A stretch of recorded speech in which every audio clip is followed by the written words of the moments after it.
Bonjour, je vous présente aujourd'hui l'analyse technique du pétrole Brent tradable à partir de la plateforme CMC Markets. Alors nous allons commencer par les précautions d'usage. Il ne s'agit que d'une analyse technique qui ne tient pas compte des fondamentaux. Ce sont bien les fondamentaux qui doivent vous inciter à acheter ou à vendre, pas l'analyse technique qui n'est là que pour vous donner des indications supplémentaires en termes de timing. Et on commence donc par l'analyse de la tendance en unité de temps hebdomadaire. Comme vous voyez, là, chacune de ces bougies, qui s'appelle un chandelier japonais en fait, correspond au plus haut et au plus bas de la semaine.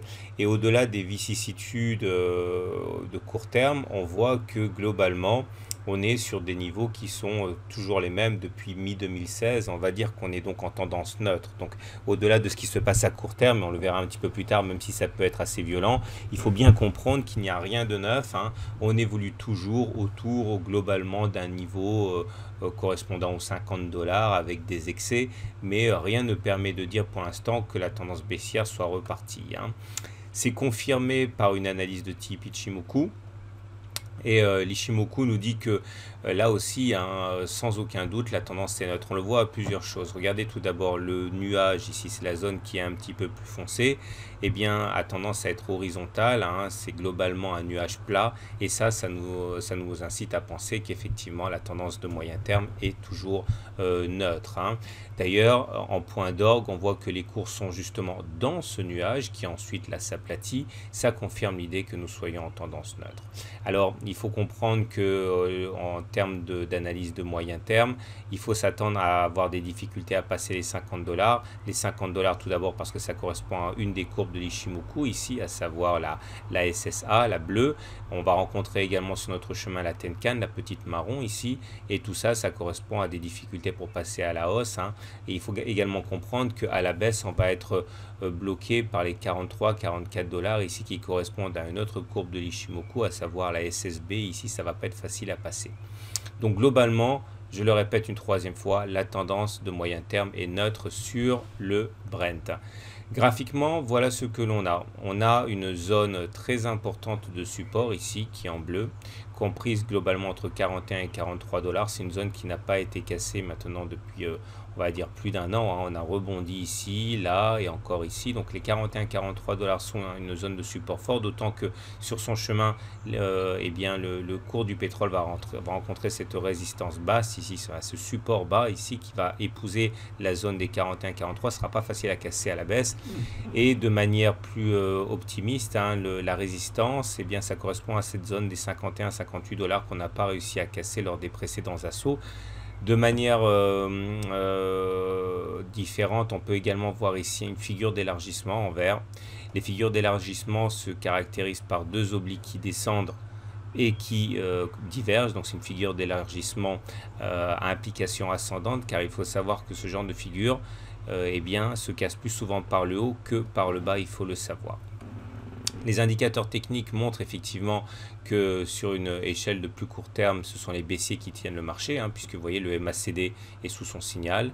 Nous avons le RSI qui est en dessous de 50 et nous avons le momentum qui est en dessous de 0. Donc ça veut dire qu'à court terme, le marché est tenu par les baissiers. Mais il y a un élément intéressant à comprendre, c'est que sur les trois indicateurs techniques mentionnés, on a une divergence haussière cachée. Vous voyez, les indicateurs techniques ont fait des plus bas sur ce laps de temps, mais sur ce même laps de temps, les cours du Brent, eux, n'ont pas fait de plus bas. Ça s'appelle une divergence haussière cachée. Ça veut dire qu'on peut avoir un rebond à n'importe quel moment, un rebond d'ampleur. J'aimerais vous montrer maintenant une analyse en unité de temps journalière, c'est-à-dire de très court terme, mais là effectivement pas de doute, la tendance est baissière. On est à l'intérieur d'un petit canal très fortement descendant et à l'intérieur d'un canal plus large, lui également globalement descendant. C'est pour ça qu'on peut dire effectivement qu'à court terme les choses sont un peu compliquées, mais vous l'aurez compris, si on prend un petit peu de recul, les choses ne sont pas aussi dramatiques. Donc si on essaye de faire le bilan de tout cela, la tendance hebdomadaire, je l'ai dit, elle est neutre, on l'a vu sur le graphe avec les cours qui sont un petit peu à l'horizontale comme ça. Le prochain support de moyen terme, il faut comprendre que c'est la zone des 41-43 dollars et la prochaine résistance de moyen terme, c'est la zone des 58-57 dollars ici. Et en tendance journalière, par contre, on est en tendance baissière, évidemment, hein, avec des canaux ici, deux canaux à implication baissière. Et le premier support de court terme, pas de moyen terme, mais à peu près à 45 dollars ici. Et la prochaine résistance de court terme, elle est à 46,5 dollars ici, hein, aux alentours du haut de ce canal. On va terminer très rapidement par une analyse de Valorec en unité de temps hebdomadaire. Là aussi, hein, il faut connaître plusieurs choses, plusieurs schémas, plusieurs systèmes. Tout d'abord, il semblerait bien que la tendance soit effectivement neutre maintenant sur Valorec. On le voit au fait qu'on l'a vu, hein, le nuage est plat, et quand le nuage est plat, c'est qu'il n'y a pas de tendance. Maintenant, on est sur des supports importants, puisque la zone des 5 euros, 5,2 euros correspond à plusieurs choses qui peuvent stopper la chute. On voit d'ailleurs qu'on a rebondi de manière systématique sur cette zone, hein, ici et là. Et d'autant que maintenant, cette zone de support va épouser également le nuage, qui est un support fort. En même temps, la lagging span qui est là va rencontrer sur son chemin la tête canne. Et ça va impliquer qu'on va avoir du mal à casser cette zone. Quant à la prochaine résistance, je pense qu'il s'agit ici de la résistance oblique descendante, hein, qui recueillerait les cours vers les 6 euros.